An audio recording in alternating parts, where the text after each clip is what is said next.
What are these two unknowns, photographed in deep space by astronauts Lovell and Borman? What are they? Where do they come from? Are they secret devices created by world governments? Are they manned or unmanned, or both? If they are they manned by extraterrestrials? Why are they here? What attracts them to our planet? Are they friendly or hostile? How long have they been coming here? What is their energy source?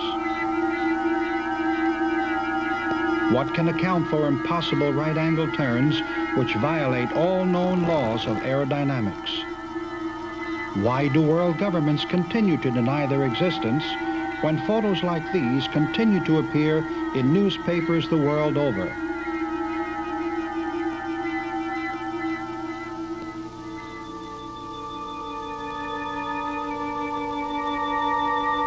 I've had 315 transmissions, none of them personal. Helpful messages of different kind are given.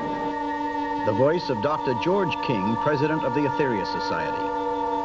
There is not one single important question facing the world today that has not been answered by the space people in that 315 message transmission.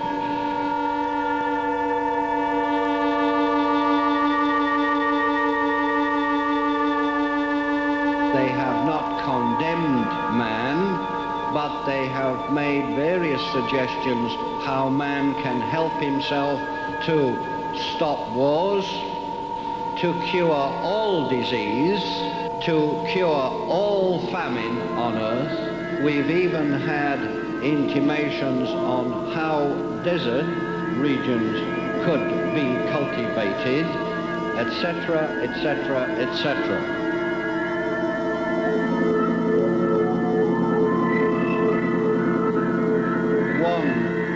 Person I met was tall, round about 7 foot. He had 2 eyes, nose, mouth, 2 legs. Skin was a cinnamon color, as though that skin had been tanned by exposure to long or even shortwave ultraviolet light radiation. This Earth, indeed this solar system, has been invaded several times in the past 20 years. Those invasion attempts were aborted because the 5 adepts, as we call them, fought on your behalf. You would have been utterly, abstractly powerless against the forces which did not have your interest at heart. Recorded April 1978 at the Shrine Exhibition Hall in Los Angeles, California.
In the beginning, God created the heaven and the earth.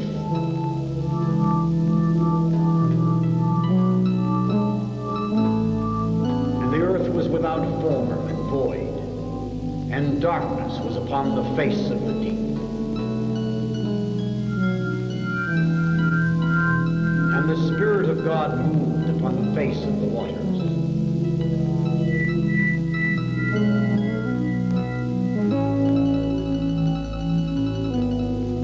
God said, "Let there be light," and there was light. And God saw the light, that it was good, and God divided the light from the darkness. And God called the light day, and the darkness he called night. And the evening and the morning were the first day. And God said, "Let there be a firmament in the midst of the waters, and let it divide the waters from the waters." And God made the firmament, and divided the waters which were under the firmament from the waters which were above the firmament. And it was so. And God called the firmament heaven, and the evening and the morning were the second day. And God said, "Let the waters under the heaven be gathered together unto one place, and let the dry land appear." And it was so. And God called the dry land earth, and the gathering together of the waters called he seas. And God saw that it was good.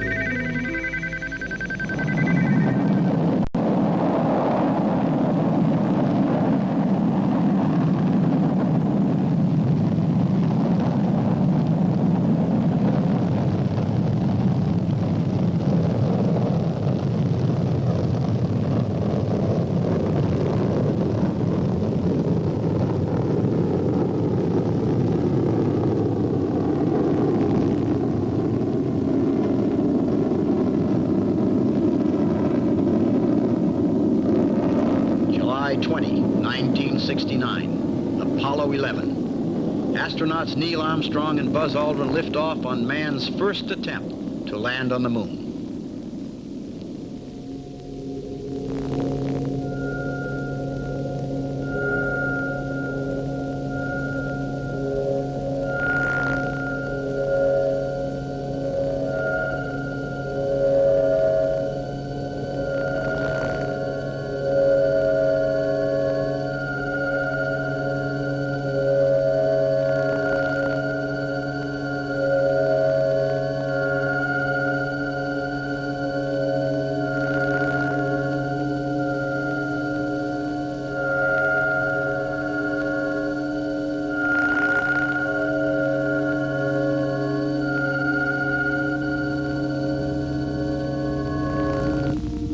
One small step for man, one giant leap for mankind.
The world waited as mankind joined in anxious anticipation for the first television transmission from the moon. But what of the poverty-stricken masses, the third world, the hungry, the dying? What would this giant leap mean to them, if anything?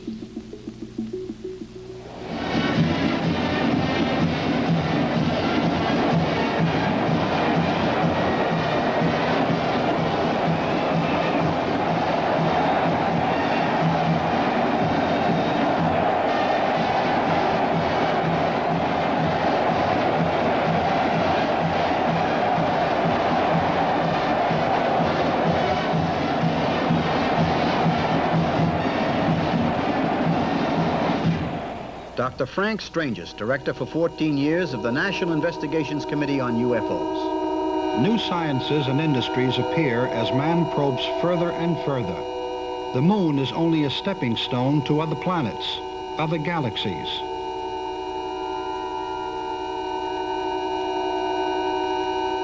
The government is pushing to gather UFO data, confirms Apollo astronaut Edgar Mitchell, who landed on the moon in 1971. Interest in UFOs has been revived and is increasing at all levels in the military, says Mitchell. There have been just too many UFO sightings and too many fighters scrambled to chase them.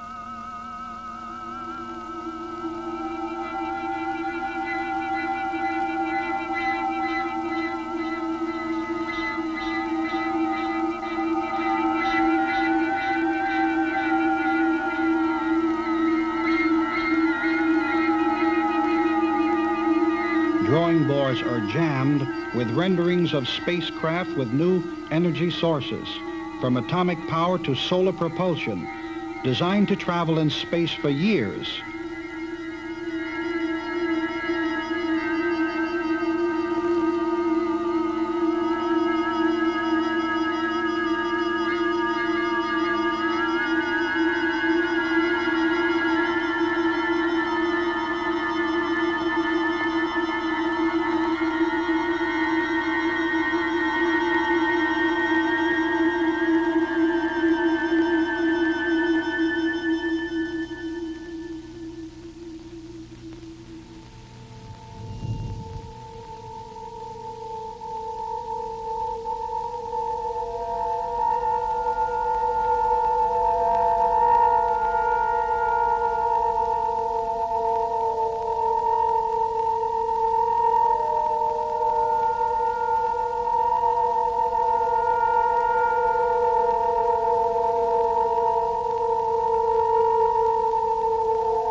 Man's imagination knows no bounds as he reaches out to make contact with outer space beings.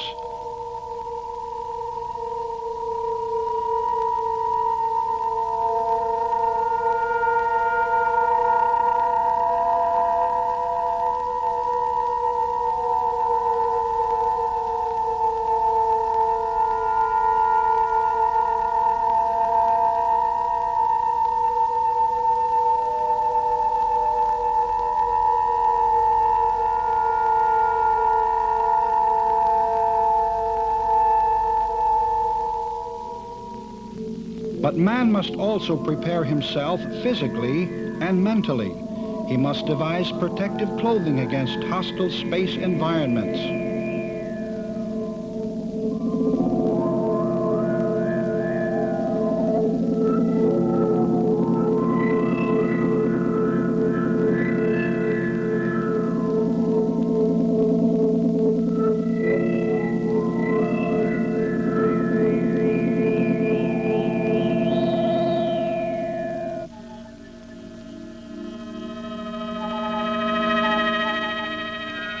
Are there beings in outer space, extraterrestrials?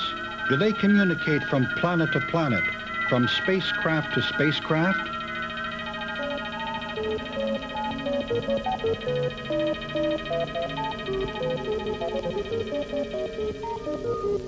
Are they trying to contact Earth physically as well as psychically?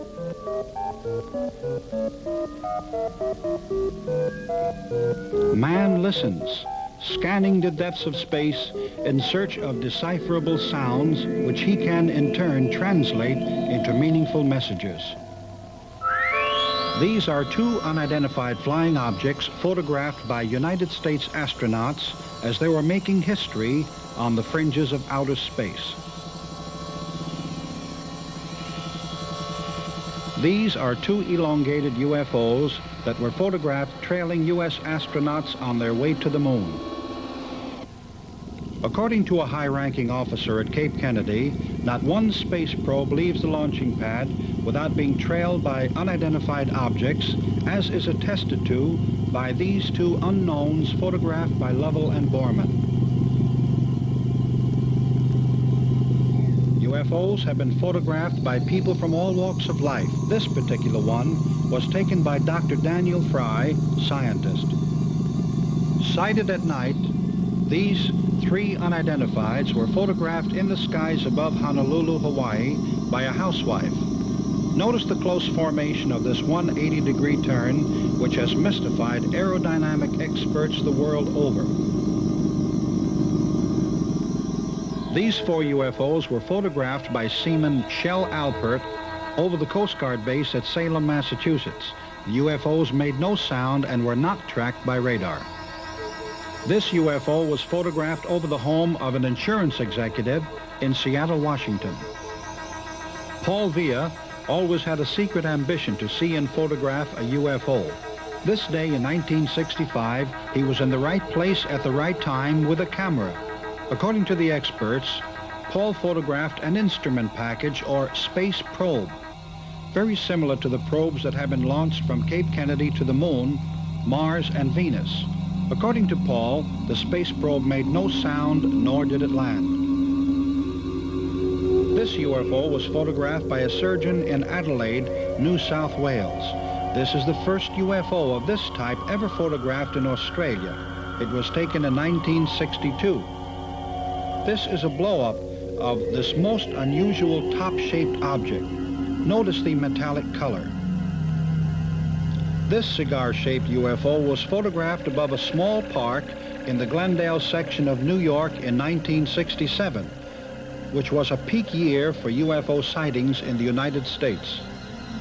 There are rare occasions when UFOs are photographed in formation. These five unknowns were seen on the outskirts of London, England. Among many witnesses present were three Royal Air Force pilots. Now this one, unlike many of the UFO sightings, gave off a high-pitched whining sound above Tulsa, Oklahoma, about 1 o'clock in the morning. Many witnesses were frightened, and some petrified with their mouths open. As it departed, the whine changed to a high screeching pitch, sending dogs scurrying for cover.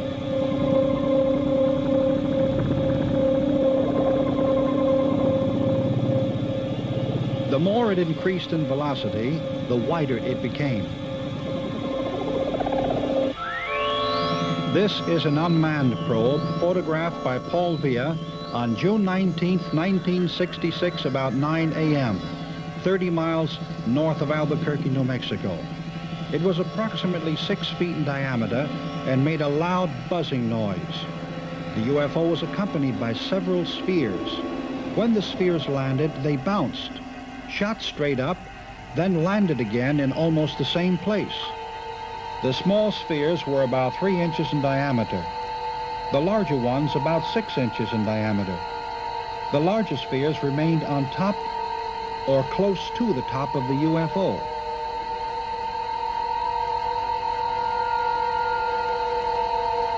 The rod on top of the dome is an optical device incorporating a combination of prisms and lenses.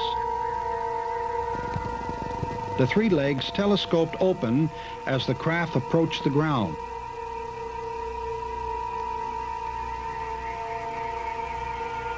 Dr. King, when did you first become interested in outer space and UFOs?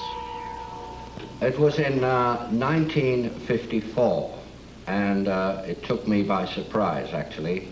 I had been practicing yoga for many years previous to this, but on this Saturday morning in May 1954, I was in my apartment and I heard a voice.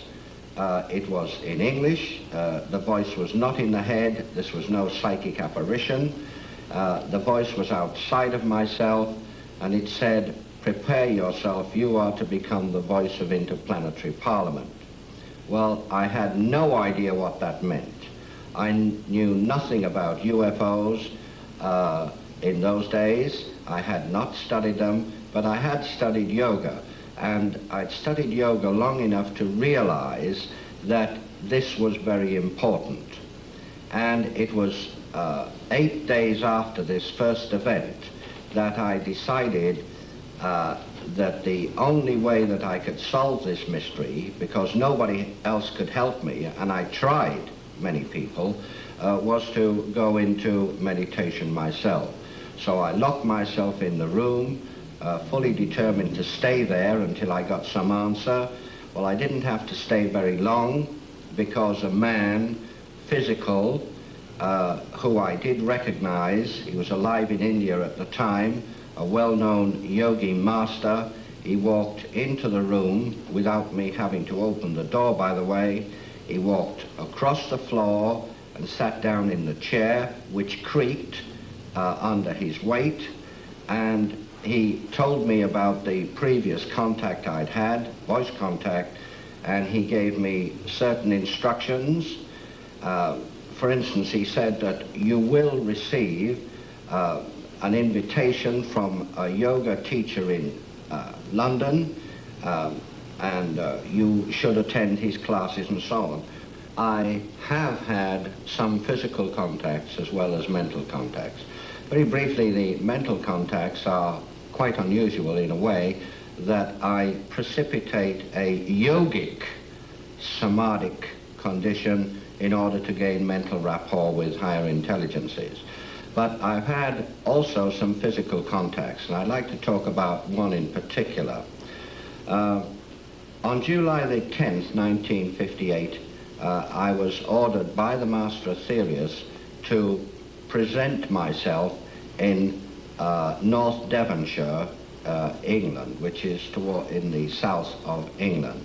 And I went there, and I was told that I must carry no metal on the body at all. So I parked the car in a certain place after I'd received further instructions, and I proceeded to a place called Stony Cross, which is overlooking a village called Coombe Martin in Devonshire. And it was at night time, 10:30 at night. I was first contacted by a being from the planet Mars. Now, this man was invisible to me, except that he did cast a shadow in the moonlight, and his shadow was very, very much larger than mine. He said to go back to the place where we met, and I would see a gap in a wall, and I had to go through that gap and climb up to a hill. And I did indeed climb to a hill, which later I found out to be Holston Down. Now, I was given instructions to go onto this hill and pray for world peace. Timothy Shanks, UFO researcher from San Diego, California. My research indicates to me that UFOs are physical types, there are psychic types, and there are biological types. It's a very serious subject around the world now. Who across the world are studying the UFOs? From the United States, we have Brad Steiger, John Keel. From France, we have, I'm not sure he's from France, Jacques Vallée, Professor Hynek, Brinsley Lepore Trench. I consider the work of the late Dr. Wilhelm Reich to be very important. A man named Meade Lane. One person from religion with a religious background, Gordon Melton, is doing some interesting work. In Europe, they are taking it a lot more seriously than here. The Netherlands, Brazil is also, England is experiencing a lot of sightings. All over the world, yes, Japan is interested. The USSR is very much interested. Venezuela, Argentina, Mexico, Brazil, Norway, Sweden, the Philippines, Chile, France, and Grenada. All of these people do officially state that flying saucers do exist, and some of them go even further and say they believe that they come from other worlds. A country that does not believe in the existence of UFOs is a country of deep sleepers. For instance, America, Russia, and England have studied UFOs for a number of years, and I think they have amassed sufficient information to know of their existence. But you see, they will not officially admit that they know of the existence of unidentified flying objects. But how long have these UFOs been coming to Earth, and why to certain places? What have Palenque, Tiahuanaca, and Stonehenge to do with these sightings? Stonehenge has been attributed to the Druids by some historians. But is this fact? How were these huge monoliths erected? Can we attribute places like these to extraterrestrials? As you check back into history, you have to remember that references to objects in the sky were not referred to as UFOs. They were described as whatever the person was viewing, whether it was a cloud or a flying boat, as North American Indians would describe some of these things, or a luminescent pearl.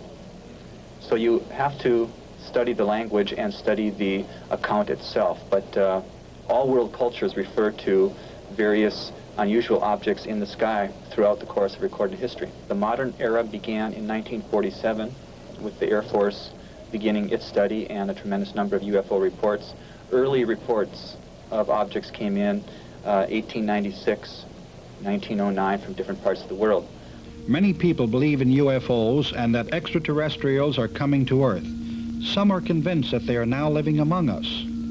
The whole town of Kerman, California, conspired to keep the May 13, 1978 occurrence a secret to preserve their privacy. However, word leaked out and made headlines.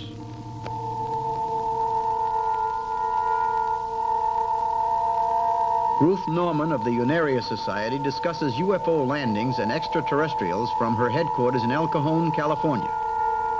Greetings, Earth people. I am your Space Fleet Coordinator.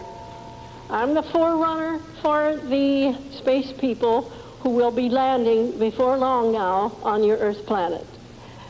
I am the messenger and a forerunner and ambassador from many of the spiritual worlds and the physical planes and the astral dimensions who have come to this your Earth planet to introduce you people to a higher way of life. Almost always when people have a close proximity sighting, that is a UFO very near to the road, for instance, if they're driving along in their car, the car engine will stop and the headlights will go out, etc. This is common. It's happened all over the world. I was sitting in a car and suddenly I had my eyes closed and I was meditating. The car was filled with a brilliant blue light, and I opened my eyes and there was no sound. And I looked up to the sky and there was a beam of light coming down towards me. And then it went out and there was nothing there. Dr. King explains his energy charging expedition requested by space beings. In Operation Starlight throughout the world, there were 18 mountains which were charged through myself as a channel. I did not manipulate the energy for the charging of these mountains.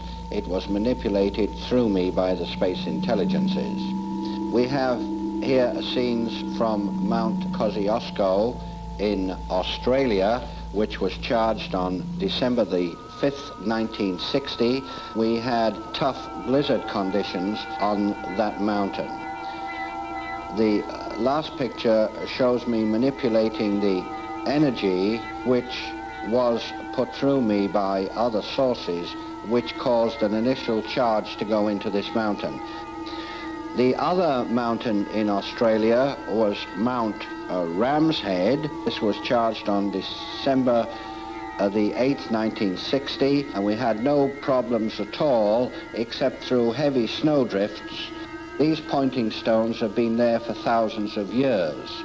The next set of pictures you see were shot in Switzerland in 1961 on August the 13th, and this is Mount Medrugorflu. And again we had blizzard conditions the day before, but it did clear up considerably when we made our climb. Dr. King discusses his confrontation with a UFO that occurred in Halston Downs, England, on a hillside in the 1960s. When the Master Jesus departed, he moved over to the side of me, and it was then that I regained consciousness, and because I was in a deep trance condition just before that. And I saw a vehicle somewhat similar to this one here, this model here, a flying saucer, a scout patrol vessel, and it came down and hovered a few feet above the earth. I'm not sure how many feet, because I kind of saw the bottom of it, and I saw the three little domes on the bottom, and I saw a bright green ray, very, very bright green ray, come from the bottom of the saucer like this, and Jesus stepped to one side into the ray and he disappeared. I believe he was taken up into the craft in that way, because I saw this craft move through the heavens and join two more craft which had been hovering there during the whole experience. It was an amazing happening. It's something which really did affect me very, very greatly. Brian Scott, Orange County, California, goes into a trance state, using his body as a telepathic channel to receive and transmit messages from a being known to him as Voltar. Our cameras recorded this as it actually happened. We have edited the hour-long session to show you a portion of this extremely incredulous and dangerous experiment. Gunner, go. 020. We understand that the probe wishes to impart information at this time. We're willing to receive this information now.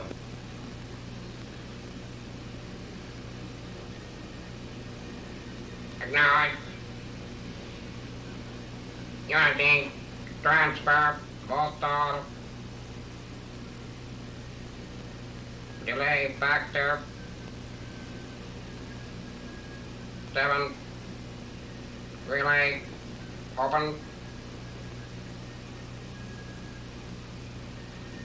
Daniel, physical energy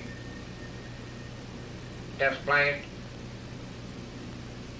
Unity of the council.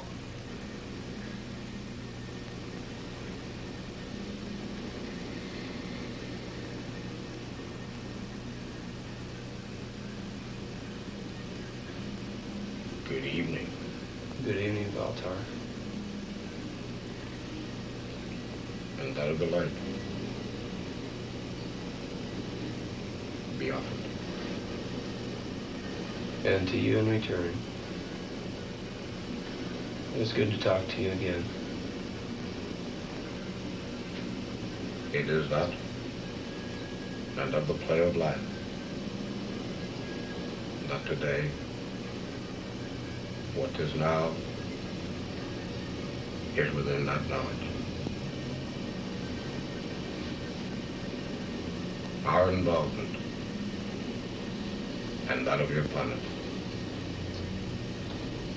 since that of the days of Tiawanatha,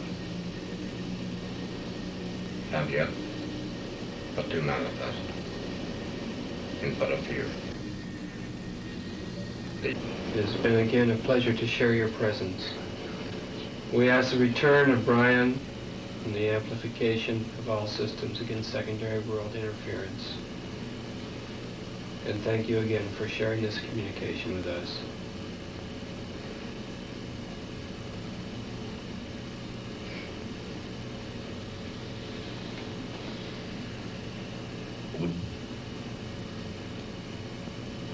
Execute. Logic input. Lift off. Return. Scott. Open. Lock.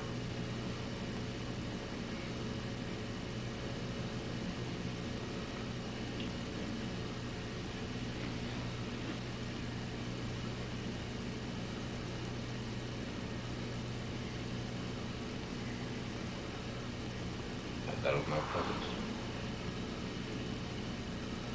Upon that of the world yet to be. Is now. Jim? Yes, Fred. As the time in South America. Yes, it was very strong. Are you speaking from there now? As the eyes are rolled back. It is now that of their land. There is much sorrow. Danielle's decision has upset many people.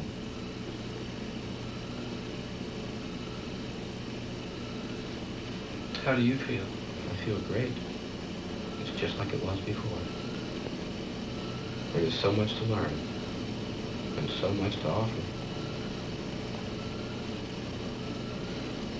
It's nice to remember what it was a few months ago. Wow. How about some air? You'll pin the needle. What was... Jeez. You were right there at the end.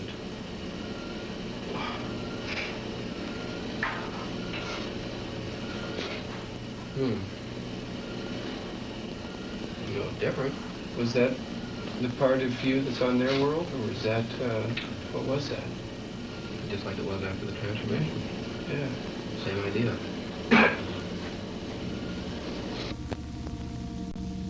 These Carillion Polaroid exposures were taken of Brian Scott before entering the trance state by Dr. Elan Neve. The dark exposures represent a normal energy level.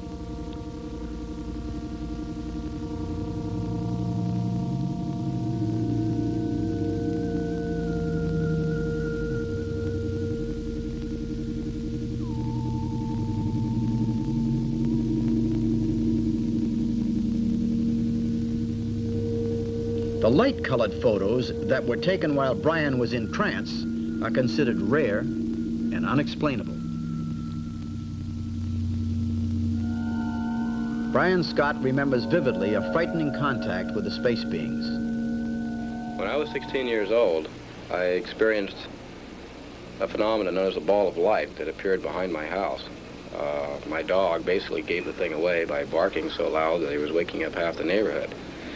Investigating what the dog was barking about, I had found this object hovering in the sky about 6 to 8 feet above my head. The ball of light appeared to be orange-red in color and only lasted for about 10 seconds and suddenly shot up into the air. From this experience, at that time, I didn't make too much of it. My most important intent was to get the dog to be quiet so my parents would not be aroused at 2 a.m. returning from a 16-year-old birthday party for myself. Very shortly after that, that evening, I woke up again, but this time I woke up at the kitchen table. And when I had woke up, I found myself with a big mess all over my arm. And apparently somewhere during that sleep period, I'd managed to jab and tattoo this object into my right forearm, which appears to be a spider. From that time, we moved up to 1971, where I had an actually physical contact with aliens in the Arizona desert. It was their request at that time that I would journey to the Nazca Plains and that I would find from that the information basically to be able to bring back some of the cultural studies that were going on around the Incas and so forth and the pre-Incas. Nothing about the spider when I was 16 made very much sense. In 71 it didn't make much sense either. But in 75, when we really got into all this and started taking some of the journeys they requested me to do, we did find that some of the stuff they were talking about was being the tie-in. And apparently it became something that I myself had eventually asked, why me? Why did they particularly get into this thing with me? And I found out that it wasn't just a me situation. Apparently, to begin with, I was in the wrong place at the right time, or totally the wrong place at the wrong time. but it was based on my decision to take the next step if the information they were giving me was going to be valid at all. And once we began to research and actually dig into it, myself and a few associates, different various investigators and such from leading UFO organizations, we found out that the relationship between the spider on my right forearm and the Nazca plains were identical. And this particular symbol ties into a technology and an energy system that is used for them to be able to travel, apparently, interstellarly between planets and stars. So what it came out to be in the very end was that the information that they were giving me was basically valid.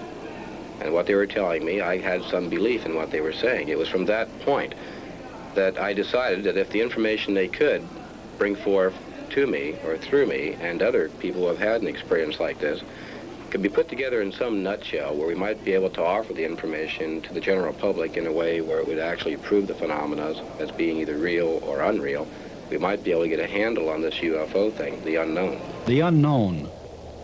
The Incas, the Mayas, the Toltecs, all ancient civilizations, gone from the earth. Why? What sort of unexplainable energy forces seem to be concentrated at Nazca, Tiwanaku, Palenque, Uxmal, Tikal, Chichen Itza? Brian Scott went in and out of the trance state every few seconds while he walked these plains. Why? Are these centers of past civilizations linked to forces from outer space? Facts suggest they are. Mr. Schuffler explains the results of his encounter. A day after the encounter itself, I found that I began feeling pressure within my head, and I started seeing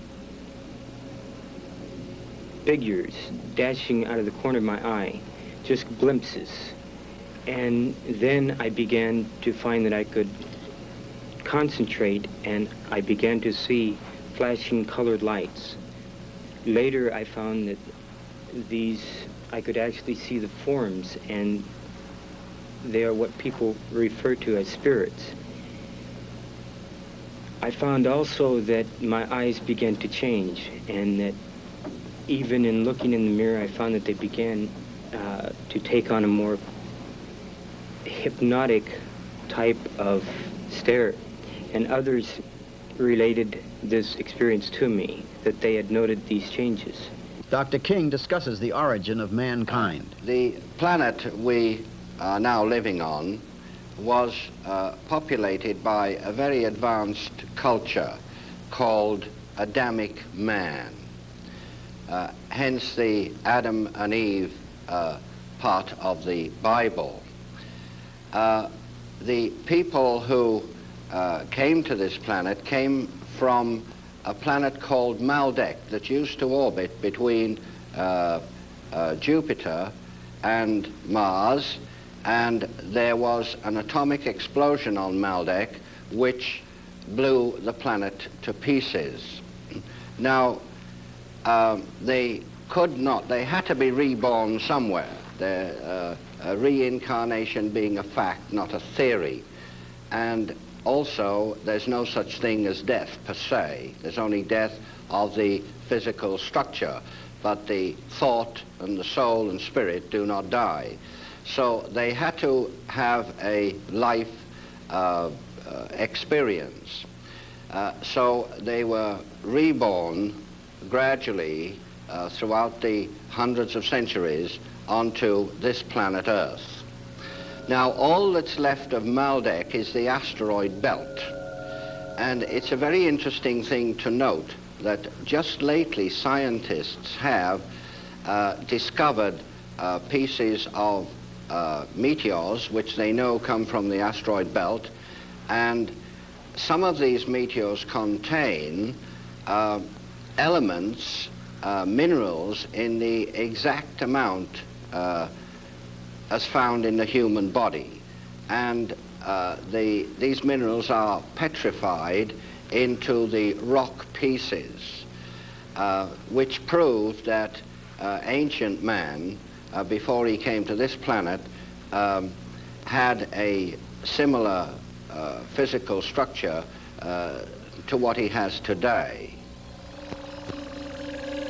These unidentifieds, photographed in various parts of the world, are being monitored by many governments, who only secretly will attest to their existence. The theory is that to reveal the fact that governments are fully aware of UFOs and the revelation of their files would panic the public. And secondly, would cause chaos to the economy of the world. However, these are actual filmic records taken mostly by accident by people from all walks of life and in many different locations.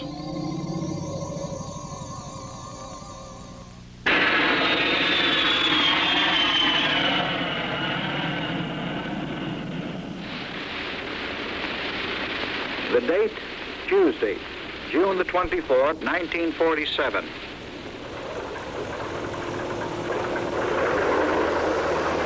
Pilot Kenneth Arnold, a deputy federal United States Marshal, took off on what he thought was to be a routine flight over the mountainous country near Mount Rainier. An experienced flyer with over 4,000 hours in his logbook, he little realized that this particular flight was to start an investigation that would cost the federal government millions of dollars. 3 o'clock in the afternoon found him cruising at an altitude of 9,200 feet above the rough terrain, some distance from Mineral, Washington. As was his custom, he watched the mountains below for signs of illegal campfires or other downed aircraft. But there was nothing to cause an alert. His instruments showed that he was on course and holding steady. He was making a 180-degree turn toward the Forbidden Plateau when it happened. A weird high-frequency sound suddenly came out of nowhere, seeming to head directly toward him.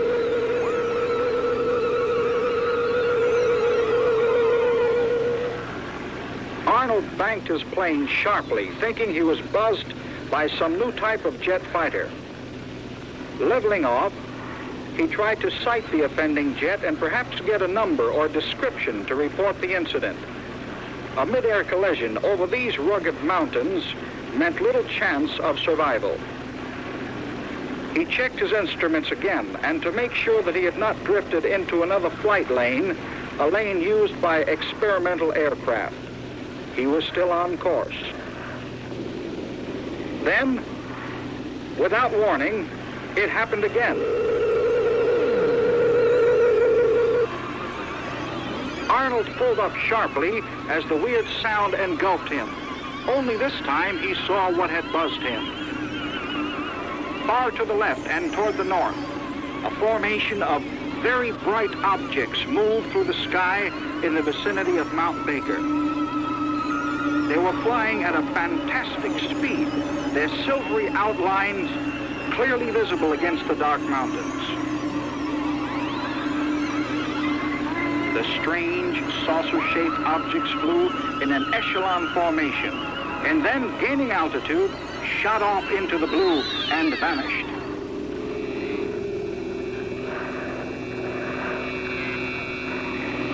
Would he be a crackpot if he reported the sighting? Would he be laughed at by his superiors? But what he saw was real. There was no doubt whatever in his mind. He decided to risk ridicule by making a complete report upon his return to the home base. This report, the first recognized sighting of an unidentified flying object, created a furor. Pilot Kenneth Arnold said that the silvery objects looked like flying saucers. The name made headlines throughout the civilized world. Arnold may not be remembered, but his coined phrase, flying saucers, will never be forgotten.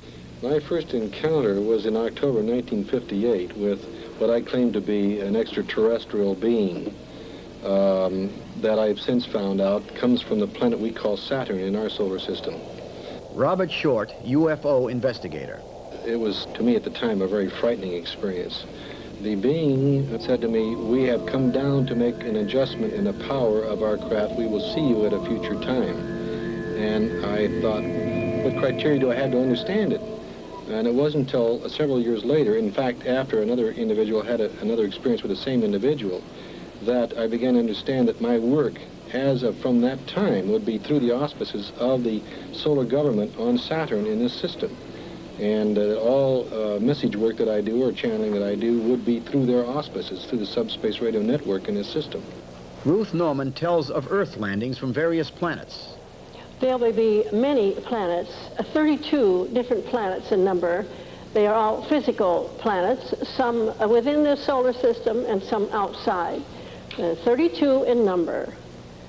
And they will all land simultaneously on the Earth world. About 3.5 years ago, I was inspired, prompted by my space brothers to purchase some property about 40 miles north of San Diego. It's near Yamul. It's 67 acres for the spacecraft landing. Now, just one craft will land there, and we will have the other 32 craft to land at various points on the globe. Mr. Arman recounts his first experience with UFOs. I was in Los Padres National Forest on the wilderness area, and we were hunting Russian boar. And I thought I seen a Bigfoot, and I instantly thought $1 million, shoot it, make $1 million. And I drew on it, and I couldn't pull the trigger of my pistol. And I tried for 5 minutes. While it watched me, I put the pistol back in my pocket and took off running. I was scared to death. And I went back to my friend. I told him about it, and he says, well, you must have been hallucinating. I said, okay, I was. And that night we were in the tent playing cards, and we just finished a hand, and he was looking out the tent, and he says, he turns to me, he says, Norman, look at the funny lights up on the mountain. The mountain was about 3/4 of a mile away. 3 of them, and they got larger and larger.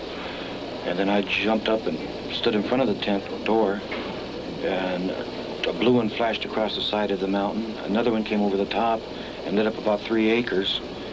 And I turned to him, I says, Joe, did you see that? And he had his head covered up.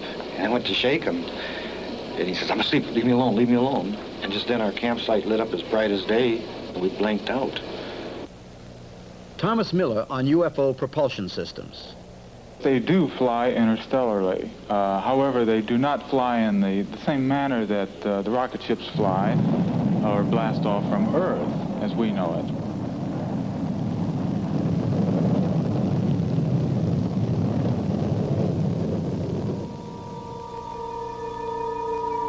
They use the electromagnetic lines of force which permeate the universal substance of this galaxy.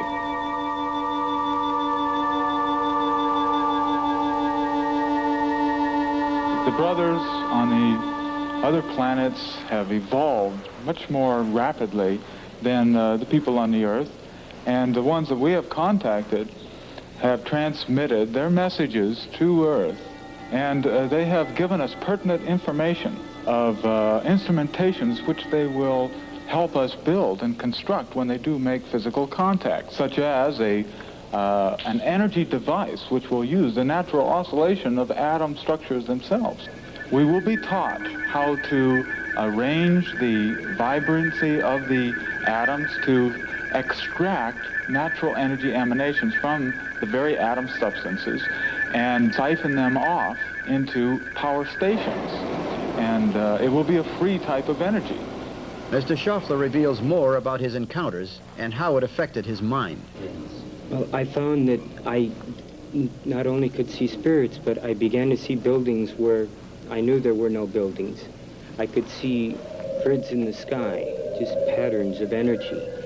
I saw auras off of chairs, off of houses, off of literally everything I saw at nighttime, just before sleep or while I was in a sound sleep, that I would be woken up and I could hear as though someone was talking to me, as clear as if you were talking to me now, telling me that I should go to these different places for different experiences. They will be landing very soon. As soon as the Earthman himself steps up his consciousness and receives the Space Brothers in an open, receptive way where they would lay down their weaponry, where they would lay down their hatreds. Because the Space Brothers bring a whole new science of life, a whole new way of life, which will change and restructure society as a whole. And we will start to tear down the various prejudices which we have had, not only among ourselves, but against life on other planets, life on other worlds.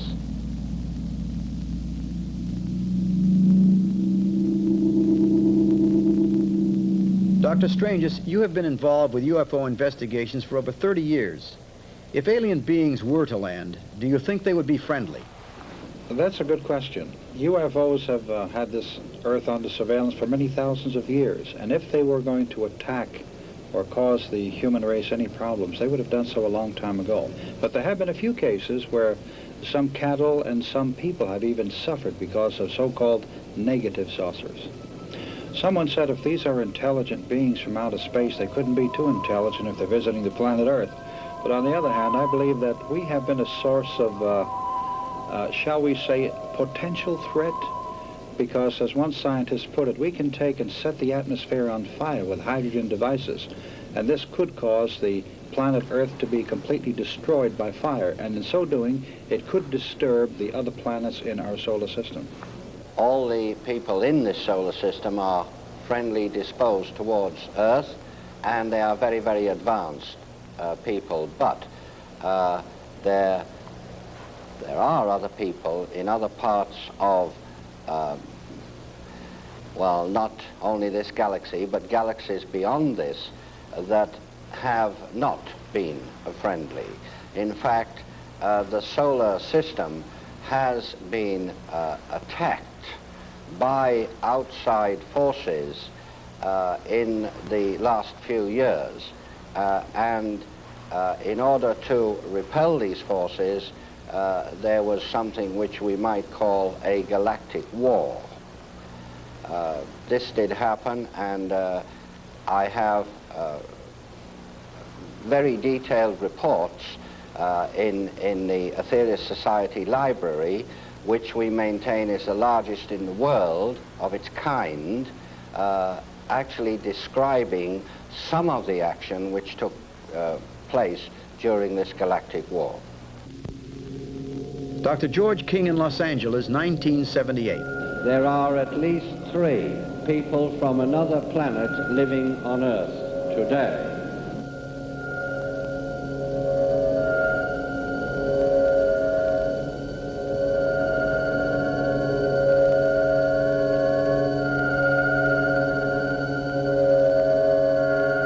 These 3 people are living in Earth physical bodies.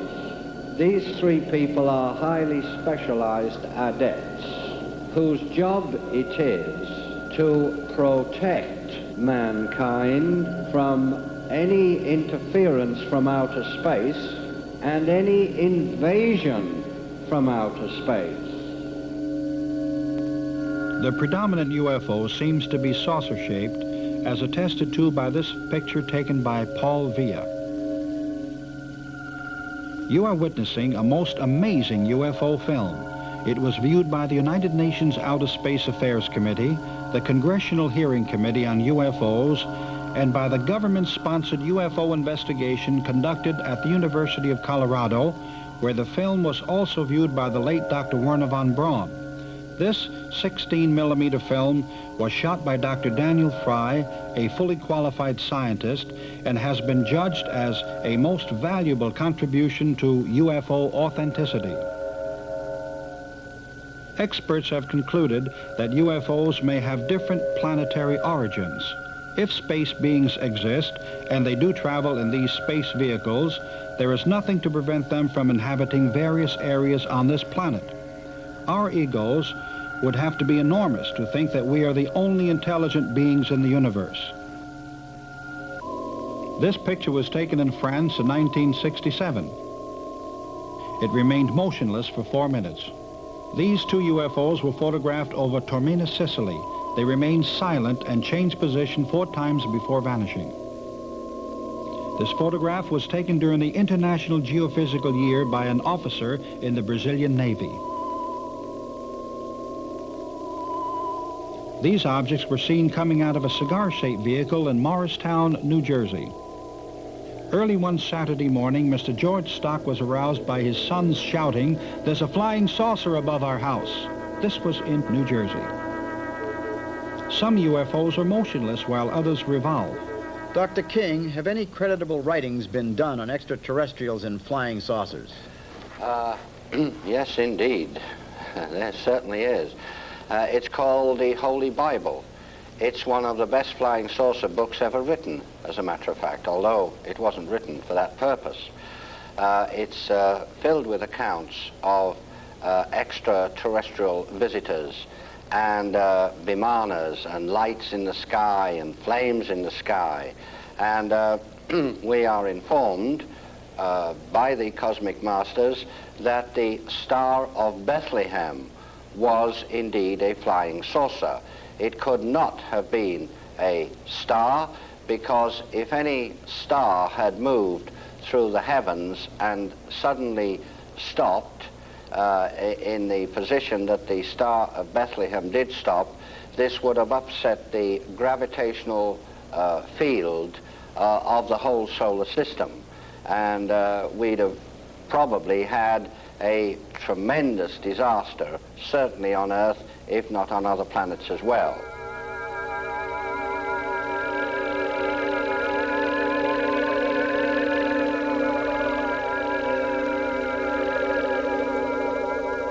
The biggest change was that this compelling drive within to travel and go to these different places. I found myself going to Orcas Island in Washington, Key West in Florida, Palenque and Chichen Itza on the Yucatan, Teotihuacan at Mexico City. And each of these places I met beings, and I say beings because they would come up to me and know who I was, not by name, but why I was there, and they had similar purposes. And we could relate, and it was as though we were contacting and joining forces and relating to each other our own experiences, and each of us had a different piece of the puzzle.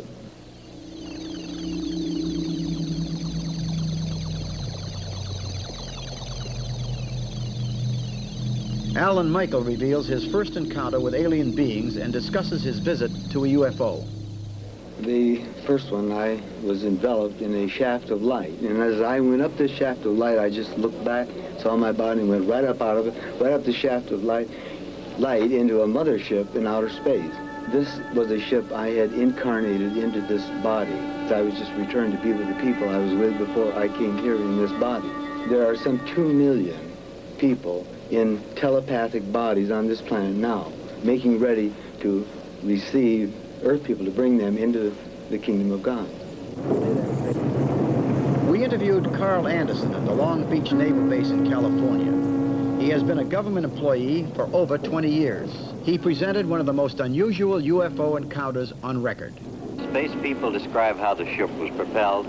Yes, they told me all about the propulsion of the ship. In fact, they told me that the interplanetary spacecraft are what we've come to call flying saucers, and they told me that the craft was essentially a flying electrical motor. The field coil turning in one direction, the rotor or the armature going in the opposite direction, propelled by a power in the center, such as a battery, of a type which we're not familiar with. They told me that when these two counter-rotating sources revolve to a speed relative to the Earth as it turns in its axis, in relation to its mass, that it becomes weightless due to the fact that the electromagnetic lines of force thrown off by the craft repel the magnetic lines of force that the Earth creates, and thus propel it away from the Earth's surface. Now, by reverse polarity, this can be made to attract and thus pull back toward the planet again. By neutralizing this effect between the attraction and the repelling force, this is how they are known to hover in one spot. Do you have any physical evidence of your space contact? Yes, a crystal stone was presented to me as a keepsake or a memento, and I have had this little stone to Germany with me in 1960 when I went over there after this contact. It has been analyzed by spectrographic analysis, and the experts from Heidelberg University claim that there are properties to be found in this stone that are not to be found on this Earth.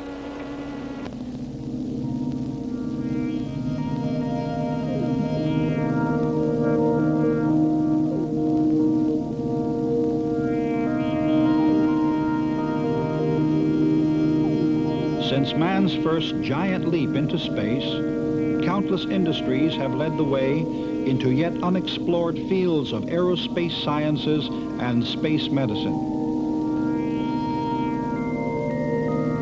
New techniques have kept pace with inventions as man seeks methods to develop machines capable of carrying humans into the far reaches of space.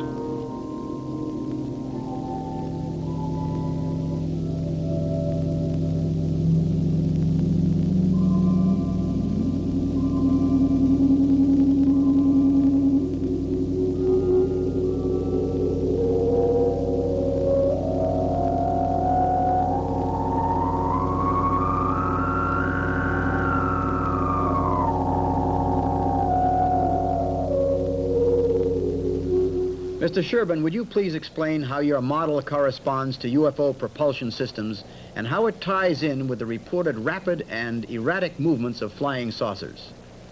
Yes, this model relates to flying saucers in three ways. This basically is taken from what they call planetary motion, and flying saucers also duplicate planetary motion. Now, planetary motion of a flying saucer, or this arc, is that flying saucers rotate, they oscillate, and they pendulate. Our vehicles that go into space do not duplicate planetary motion. They duplicate motion that came from the flight of birds.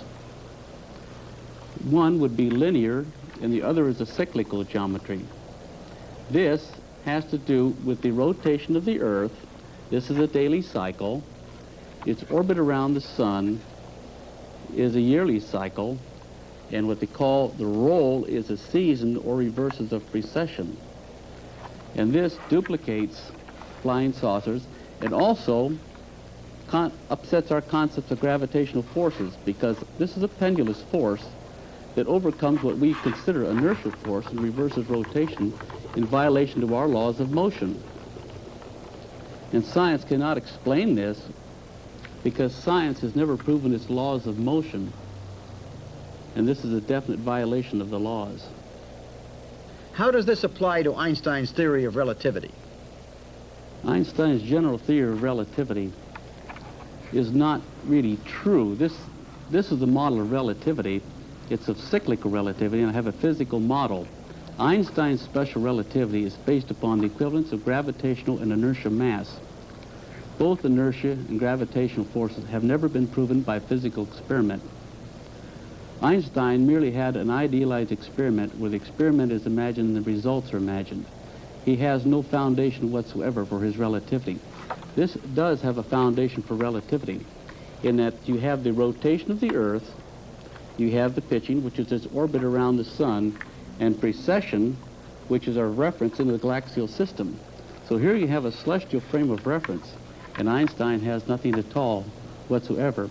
And here you have gravitational forces here, which will overcome what they call inertial forces, which definitely disproves Einstein's general relativity. Here's a model of cyclic relativity disproving general relativity. How did you arrive at the particular shape and measurement for your arc? And how does this configuration relate to motion sickness as we know it? These were taken from the dimensions that God gave to Noah from the book of Genesis. It states an arc, and Moses was placed in an ark of bulrushes. It gives the length, the width, the height, and the camber. Thou shalt finish at the cubit above.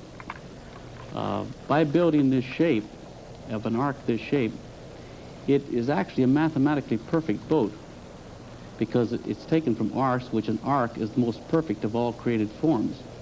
Now this particular shape, all the forces in the ocean are compressive strengths. So being a spheroid, it's the strongest on compressive strength. It's the strongest on both cantilever and truss stresses. And this boat does not broach to. It quarters lines of force. But one of the most remarkable things about it is that there is no motion sickness. And this is what happens. What gets you motion sickness is the liquid in your ear slopping back and forth. Now, this has what I call double pendulum stability. This is like a compass being placed in quadrants.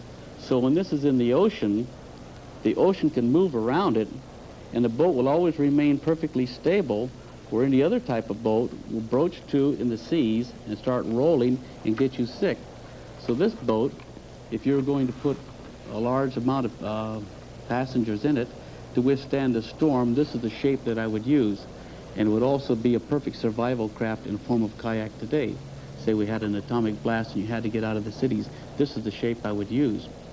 And since it also duplicates the planetary motion of flying saucers, and there's no motion sickness, they must be able to transport themselves through space and just make any type of move they want, but they would feel no motion whatsoever inside. But they must be highly advanced on this type of geometry.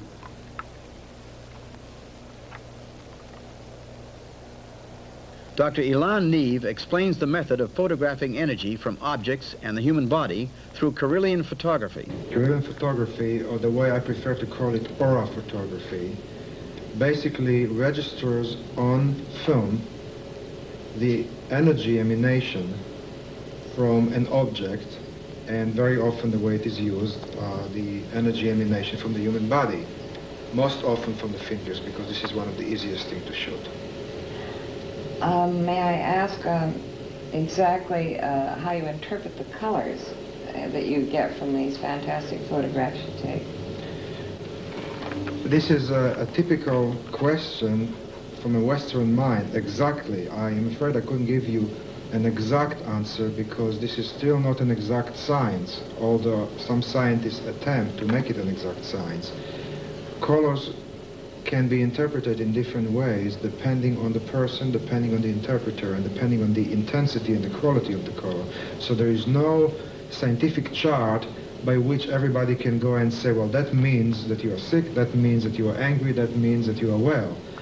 But there are some standards, some guidelines. For example, certain type of reds may indicate anger.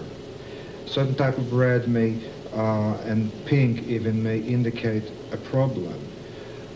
Blue and white usually manifest calmness. The problem with questions that require exactness is that this type of things are not always exact and they are not scientific, although some Karelian photographers try to make it scientific, because colors can be interpreted in different ways. There are different methods of interpreting them, and in the final analysis it depends on the quality of that particular color and on the interpretation and on the subject.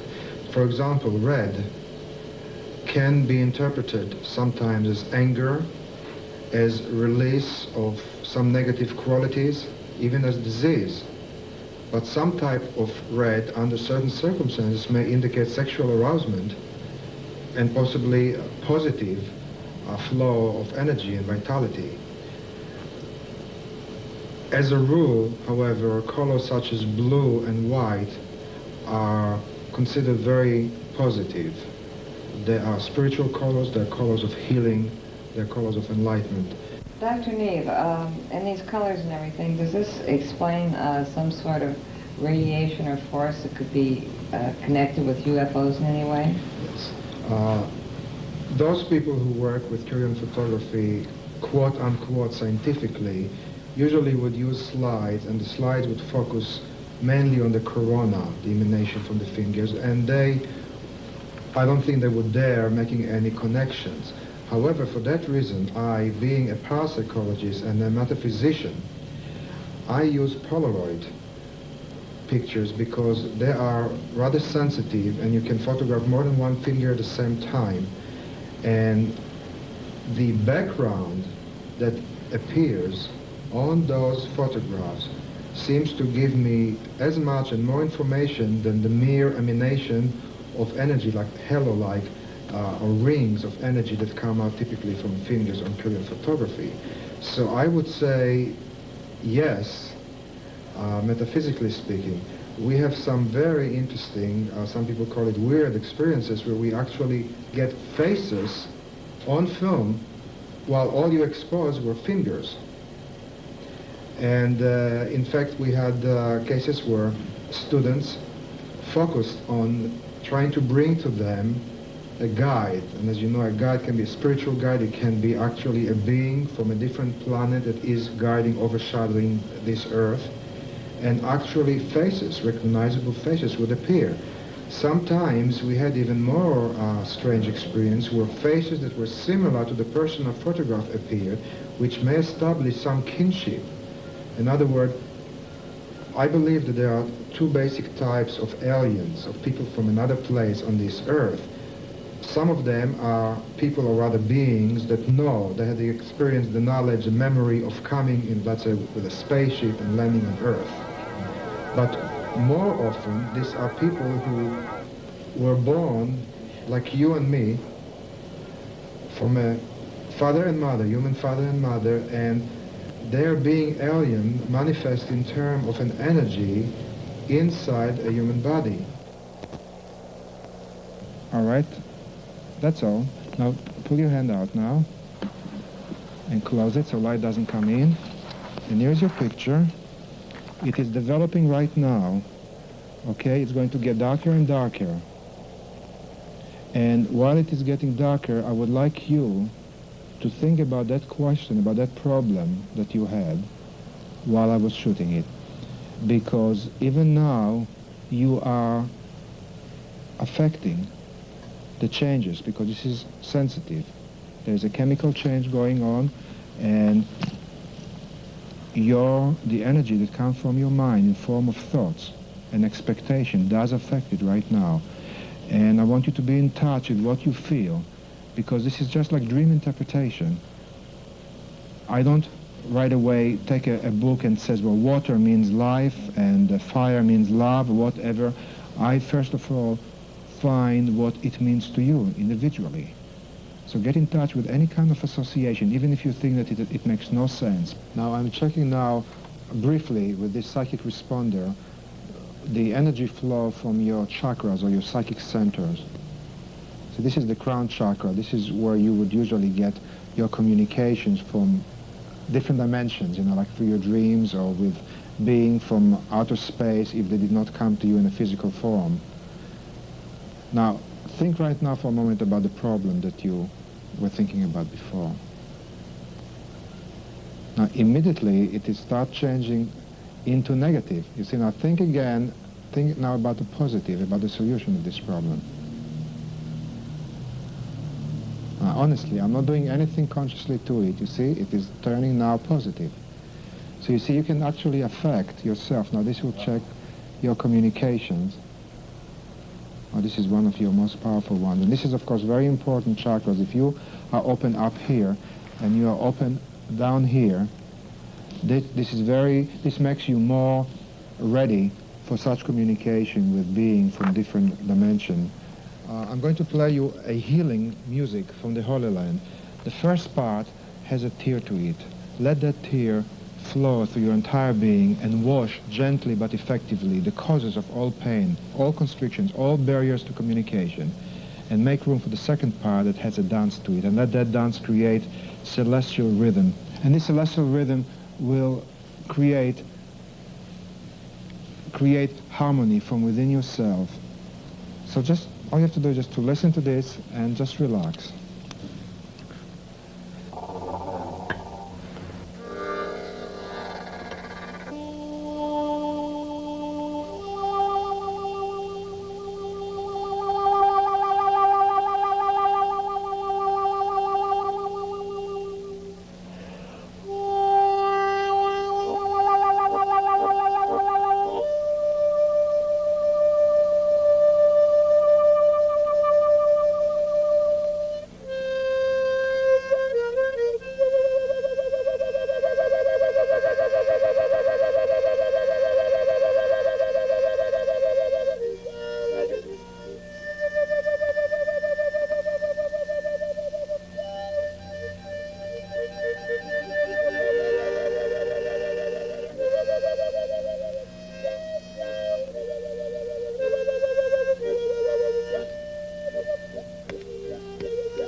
that the great life forces flow through every atom in your body, through every subatom, through every process or probability of processes known or unknown to you or to science, and bring everything within you in all dimensions and in all levels into harmony so that the guidance can flow through you so that you can get in touch with everything. And so it is. And when you're ready, you open your eyes and be wide awake, feeling it being perfectly well and perfectly one with all. Dr. King, can you tell us something about ancient civilizations on Earth and their relationship, if any, to UFOs and space beings? Yes, there were ancient civilizations. In chronological order, Lemuria came first, and some people believe that this was mainly where the Pacific Ocean is now, and mankind reached quite a high stage of evolution in Lemuria, so high, in fact, that he discovered how to split the atom. And of course, mankind being what he is, a very warlike creature, well, the result was the destruction of Lemuria. And also, the Earth at that time did flip a few degrees on its axis. Later on, we had another civilization built up again from the atomic ruins of the last, and that was Atlantis. Now, it's interesting thing about Atlantis is this, that at one time science can prove that the whole of Europe was covered with deep snow and ice, and some catastrophe happened very quickly which altered the course of the Gulf Stream so that it flowed nearer to the coast of Europe and up through and actually near the tip of the north of Scotland. Some people believe that this was a part of the continent of Atlantis going down. Two of the most ancient books on Earth are now translated from the Sanskrit into English, and they do talk about Vimanas, which were flying machines, and they do talk about two atomic weapons that were used. One, the Brahma weapon, and the other called Indra's dart. There was an atomic war, and the result of this atomic war was the destruction of Atlantis. Again, it's very interesting to note that people are now making quite some discoveries in this regard. For instance, they found a huge road about 100 foot beneath sea level. This road is made of very, very large stones which do not belong in that area, and these stones are fit very, very closely together. The stones, they estimate, weigh hundreds of tons each, and it's possible that the Atlanteans had powers which we do not have today. Dr. King expounds on types of UFOs and their propulsion systems. We have the large mother craft. These can be tremendous size. They have a capability of, shall we say, tuning into natural magnetic forces which do flow very freely through this galaxy and transferring that into kinetic energy. The usual type of scout patrol vessel, like that in this little model here, which, by the way, is made exactly to scale. This is a model of a scout patrol vessel, which is about 32.5 feet in diameter. Now, this vessel here has three propulsion units. One I won't mention at this time, it's too complex. The other, again, it's capable of tuning into the natural flow of forces throughout the universe. But the third one is very interesting. As these vehicles operate for the most part quite near to a planetary mass, such as Earth or another planet, they're able to reverse the flow of gravity. The space people know, by the way, that gravity has two poles, rather like a magnet. A magnet has a north and a south pole. Gravity has a positive and negative pole. And they're able to reverse the flow of this gravity so that a planetary mass can repel the vehicle or attract it. This is often the reason why some scout patrol vessels fly in a rather, shall we say, erratic manner. This is an artist's impression of the third satellite. On the top, there is a huge crystalline dome for collecting the sun's energies. At the bottom, there's a power matrix for transmitting the sun's energies after they have been conditioned by the enormous crystals within the craft. This next drawing gives you a rough idea of the position of the third satellite. You see the impression of the sun, the energies being collected by the dome at the top and transmitted to Earth through the power matrix at the bottom. Dr. King explains the universe's dependence on the sun, not only for energy, but for its material existence. All life in this solar system, and we are told in other solar systems too, is dependent upon either this sun or their respective suns, whichever it might be. You know, the sun is very, very important indeed to us, far, far more important than people realize. The master Aetherius has made this statement, which science will not understand for the next 1,000 years, but he has said, talking about the physical aspects of man, you are all solidified sunlight.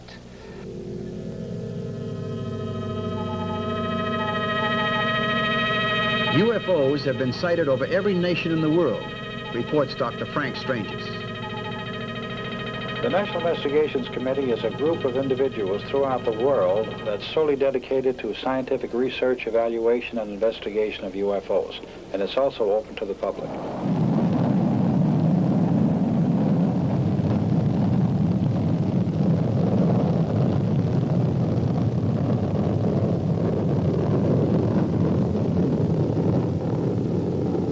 I would say in my 32 or 33 years of UFO investigation, I have found definite evidence of a conspiracy. When we speak of the word conspiracy, it's a group of individuals who gather together with a prime purpose of either doing good or evil to a subject or another. As far as UFO conspiracy is concerned, yes, there are forces at work to squelch all valid UFO material. The United Nations has gone on record as saying that they would favor open hearings, open investigation, but the first nation to object was the United States, and this is rather comical. However, the United States Air Force still contends that UFOs do not pose any threat against the security of the United States, nor does it represent any more advanced technology other than we can meet.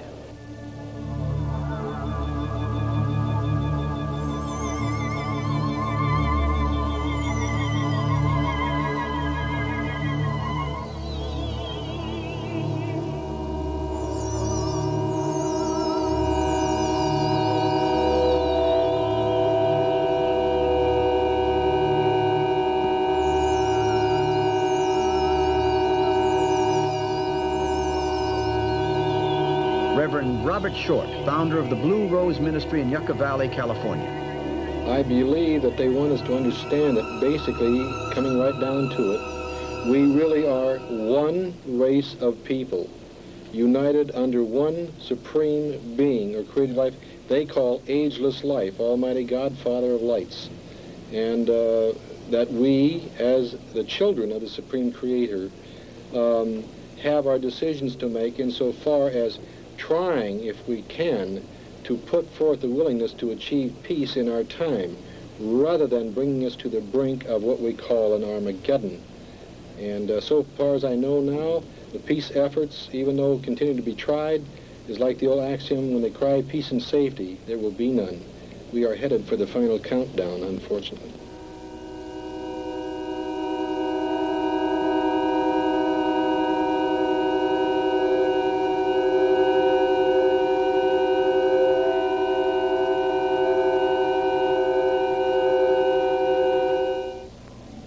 The producers wish to acknowledge with profound thanks the cooperation of the following people, without whose help this film could not have been made. Jim Frazier, Dr. George King, Dr. Frank E. Stranges, Ruth Norman, Reverend Robert Short, Dr. Elon Neve, Brian Scott, Gabriel Green, Dan Fry, Thomas Miller, Mr. Schaufler, Mr. Armin, Alan Michael, Carl Anderson, Timothy Shanks, Charles Sherburne, Sarah Nickerson, William Young, and Steve Shutak.